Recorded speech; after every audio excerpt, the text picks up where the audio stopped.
حمد برای خداوند متعال به دو صورت در دعاها در همیشه زندگی ما میتونه تجلی پیدا بکنه. یک بار ما حمد میکنیم خدا رو به خاطر نعمتی که به ما داده. اینجا حمد بیشتر به معنای شکر نزدیک میشه. اگر کسی بتونه مبنای بندگی خودش رو شکر قرار بده، بگه چون خدایا تو به من این نعمات رو داده ای و من مدیون تو ام، میخوام بندگی تو رو به جا بیارم. انگیزه او برای بندگی معطوف به گذشته است، نه به آینده. انگیزه او برای بندگی تشکری است که میخواد از خدا بکنه به خاطر اصل خلقت او، اصل هدایت او. این عالی ترین نوع عبادت هست. یک بار هم حمد رو برای اوصاف پروردگار، برای آنچه که توسط پروردگار عالم در عالم خلقت رخ داده انجام میدیم و بر زبان جاری میکنیم. یه مرتبه از مراتب بسیار عالی بندگی است که انسان لذت ببره از اینکه از خدا تعریف بکنه. این حمد معناش اینه: خدایا من لذت میبرم ازت تعریف میکنم.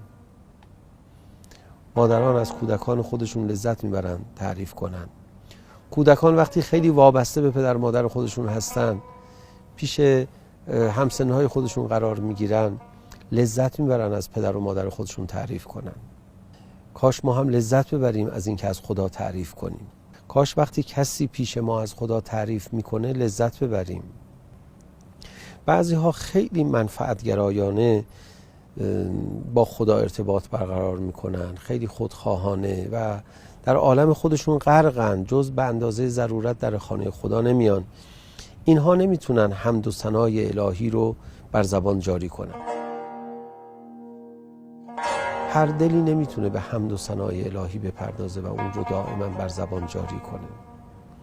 بعضی از دلها متکبرتر از اونی هستن که بتونن راحت تملق خدا رو بگن. آدمهای خودخواه یادمون باشه نمیتونن حمد خدا رو به جا بیارن. میگن خب هست دیگه، حالا ما چی میخوایم بگیم؟ ضرورت اون رو احساس نمی کنن.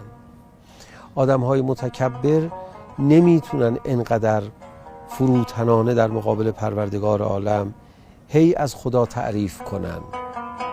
آدم باید خیلی بنده خدا شده باشه تا زبانش به این حمد گویا بشه.